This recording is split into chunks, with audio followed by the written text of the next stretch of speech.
So there I was, barbecue sauce on my titties. Oh, I'm so sorry. How dare you! You have stolen my dreams and my childhood with your empty words, and yet... So there I was, barbecue sauce on my titties. Oh, I'm so sorry. How dare you! You have stolen my dreams and my childhood with your empty words, and yet...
My president says the future is electric, and there's no turning back. To make sure of that, some states are banning gas-powered cars. Gasoline cars are driving us toward climate chaos. We actually have to stop using fossil fuel vehicles. California's governor made that an executive order. We will eliminate the sales of internal combustion engines. Governments everywhere say they plan to do that. The government has a vision for a future where all our cars will be electric. But this is just magical thinking. It can't happen. In this video and the next, we point out 5 inconvenient facts about electric cars that politicians and green activists just don't understand. Electric cars are amazing. Physicists like Mark Mills of the Manhattan Institute do understand. He says the trend to electric is a good thing. But it won't change the future in any significant way with respect to oil use or carbon dioxide emissions. That's inconvenient fact 1. More electric cars will hardly dent oil use. If all of us bought electric cars, would it make any difference? So the world has 15, 18 million electric vehicles now. It could go to 300 million, maybe 500 million vehicles. I don't think it'll get that many, but that's the aspiration. That would reduce world oil consumption by about 10%. That's not nothing, but it doesn't end the use of oil for the world. Because most of it's used for what? Flying airplanes, driving buses, big trucks. The mining equipment that get the copper to build the electric cars is all oil-fired, and it won't change because those trucks last 40 years. And even if all vehicles somehow switch to electricity, there'd be another problem because despite what we've heard, further, faster, cheaper, and greener. electric cars are not all that green. One reason is because electricity isn't all that green. I'm amazed talking to people who are all excited about their electric car and they say, and I'm not polluting. And I say, where do you get the electricity from? And they don't know. They don't know that most of America's electricity comes from fossil fuels, natural gas and coal. Just 12% comes from wind and solar. You have to mine somewhere on Earth 500,000 pounds of minerals and rock to make one battery. And most of this mining isn't done in the U.S. American regulations make it nearly impossible. So it's done other places, polluting those countries. And worse, ingredients in batteries are mined in places that enslave people and use child labor. An army of children are at the heart of the mining production, wearing no shoes and in the most wretched conditions. Most Americans proudly driving electric cars don't know about this. They just don't want mining done near them. But wherever it's done, mining is a dirty business that adds lots of carbon to the air. If you're worried about carbon dioxide, the electric vehicle is emitted 10 to 20 tons of carbon dioxide before it even gets to your driveway, before you drive the first mile and plug it in the first time. Carbon dioxide produced by the mining and the manufacturing and the shipping. Exactly. Volkswagen published an honest study. They point out that the first 60,000 miles or so you're driving an electric vehicle, that electric vehicle will have emitted more carbon dioxide than if you just drove a conventional vehicle in the first place. You think every car should be electric? Well, here are some inconvenient facts you probably don't know. This is part 2 of our series on electric cars. We keep hearing the future of the auto industry is electric, and battery technology. Battery technology. That's key because we need to store the electric power. But storing large amounts of energy in batteries has a problem. Batteries are really lousy at storing energy. They leak energy constantly. They leak, and they don't hold a lot. Physicist Mark Mills says electric cars are great, but oil begins with a huge advantage over the chemicals that are in a battery. Oil has about 5,000% more energy in it per pound. And we see this in electric cars. Electric cars' battery weighs 1,000 pounds. That's what the battery weighs. It's replacing about 80 pounds of gasoline. All right, you're talking today, but the batteries are going to get smaller and better. They've gotten way more powerful, long-lasting, and affordable. All of this is just a prologue to what the next batteries are going to do. I can't wait. Will they be something like the one Iron Man has? Yeah, I can fly. Iron Man with the power pack that he puts in his chest, or the Terminator. Could happen. Things improve. Engineers are really good at making things better, but they can't make them better than the laws of physics permit. That will never happen in any place except comic books. That's inconvenient fact 4. Miracle batteries, powerful enough to replace fossil fuels, are a fantasy.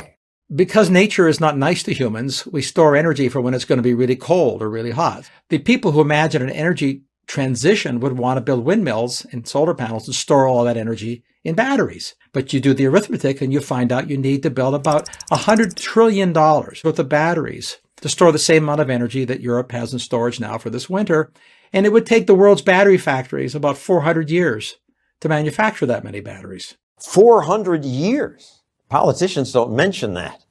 That leads to another problem the politicians don't mention. They say every car will be electric. California will require all new cars sold to be zero-emission vehicles. If that were somehow to happen. That means a lot more electric vehicles drawing power from the grid. But the grid is already limited. So limited that last summer, California's governor told people, don't use your electric car. Asking residents to avoid charging their EVs in order to conserve energy. Roughly speaking, you have to double your electric grid to move the energy out of gasoline into the electric sector. No one is planning to double the electric grid in California, so there'll be rationing. Rationing.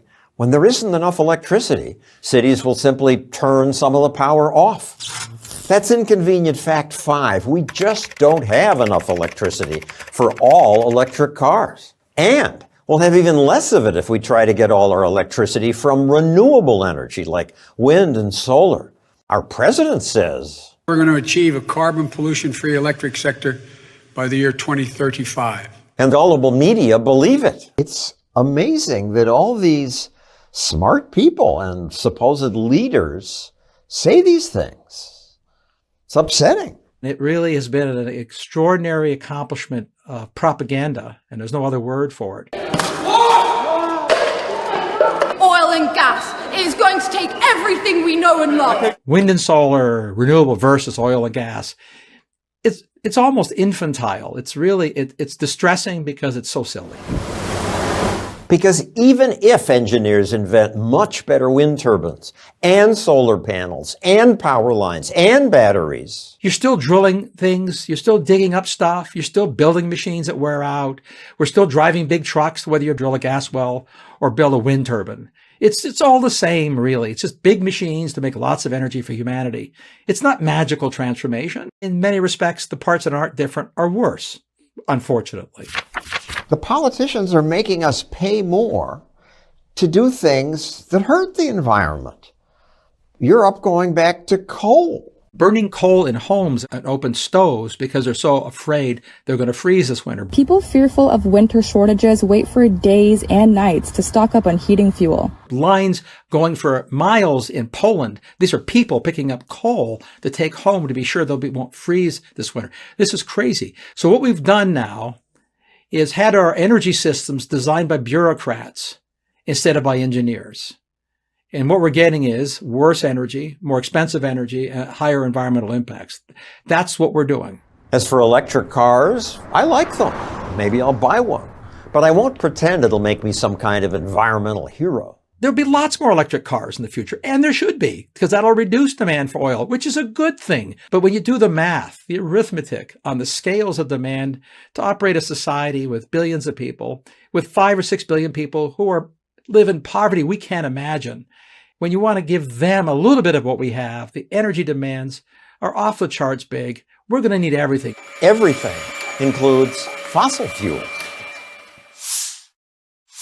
We hope you like this 2-part series. If you want to help us make more videos like that, click that button.